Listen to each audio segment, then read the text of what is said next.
That's it, Brian? Yes. Hey guys, this is EditorsDepot and you're watching another intro template tutorial. Feel free to pause this video at whatever moment you wish if we're going a little too fast for you. And if you have any questions, leave them down below in the comment section. We always reply to every single comment, and if we're away for a minute, just go ahead and comment down below and there's very friendly people that will help you, guaranteed. It's important to remember that this is a pre-made tutorial that we've carefully selected and approved because we noticed that it works the exact same way. If you have any questions, comments, or it's just not working for you, just leave a comment down below and we'll get back to you, guaranteed. Now this tutorial requires both Adobe After Effects and Cinema 4D. You will absolutely require them. If you do not have them, go ahead and visit EditorsDepot.com.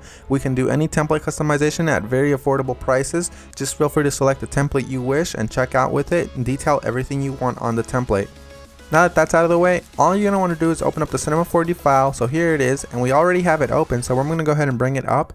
And as you can tell, everything is ready to go. All you have to do is replace the text, render, and you're done. Except one little thing, there's sometimes problems that come up with the templates, and I'm going to go ahead and cover them here. Sometimes the audio will be included, and you don't have to worry a bit about that. As you can tell on this template, the audio is included. It's not a problem at all, and sometimes the font is not included. If it's not, all you want to do is of course look for the text layers. They will look a little like this.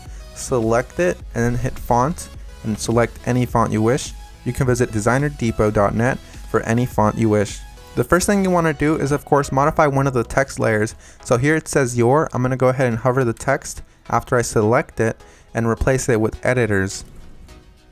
I'm going to do the same thing for the second layer behind that one. I'm going to hover the text and write editors. Now that that's done, I'm going to go ahead and render preview. And as you can see, it says editors, everything is 100% fine. You do the exact same thing for the bottom layers. I selected both at the same time. I'm going to replace it with Depot. Once I go ahead and render preview, it looks amazing and I'm happy with it. I'm 100% happy with the colors because it's red and EditorsDepot is red. But if you're not happy with the colors, you can simply come down below, double click it, and make any modifications you wish. Whether it's make it green, make it blue, or blend it all together and make a little purple. I'm going to go ahead and keep it this way, and I'm going to go ahead and go to my render settings now. Once you're in the render settings, you're going to want to make sure that your width and height is set to 1920 x 1080 if you have a very good computer or decent computer and you have time. If you have a slow computer and you probably don't have that much time, you make sure you set it 1280 by 720. You want to make sure you tick all frames, and then you go to save. You make sure it's as a PNG sequence for a faster render that does not reduce quality at all. And you want to make sure you select file here. Make sure you make a folder for this one render sequence that's alone and empty.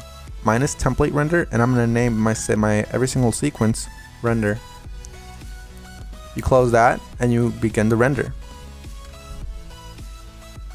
While it finishes rendering, I'm going to go ahead and open up my Adobe After Effects file and go ahead and get started with that for you guys. As you can see, that says that there's two files missing, so I'm going to go ahead and find them for my computer. So I'm going to wait for it to load, and as you can see, it says here that the audio is missing. I'm going to go ahead and double click the file, and I'm going to find it for the computer. It should be included in the template, and if it's not included, we're sorry and we're going to do our best to try to help you, but if it's not, you can go ahead and include any audio you want. As you can see here, it's not included, so I'm going to go ahead and just drag in one of my copyright-free files that I have in my library. You can use the one that we're using for this tutorial. Another really quick tip you can actually follow is just close this, right click the file, and go to rename. You can actually copy the entire name if it still has the original name of the song. Then you go back to YouTube, you paste that there, and you download the file from there. You want to make sure it's copyright free and you're not breaking any laws though.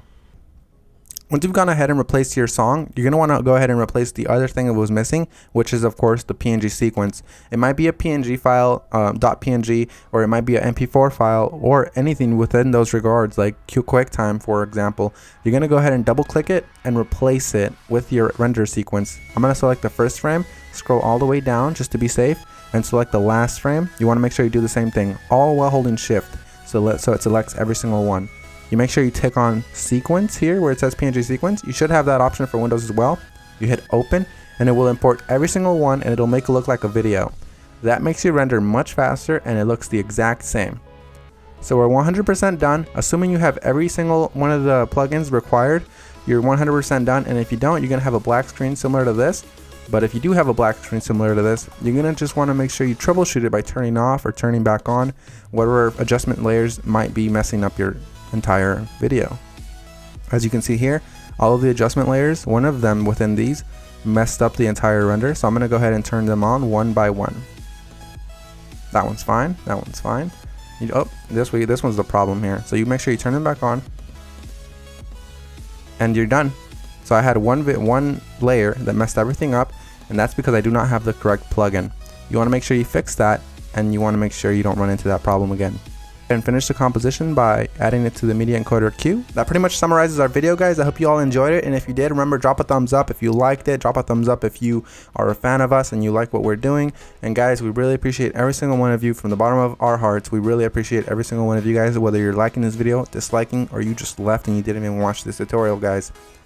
Hope you all have an amazing day, and as always, this is Maurice. Visit EditorsDepot.com for any customization of templates, and have an amazing day. Take care, guys.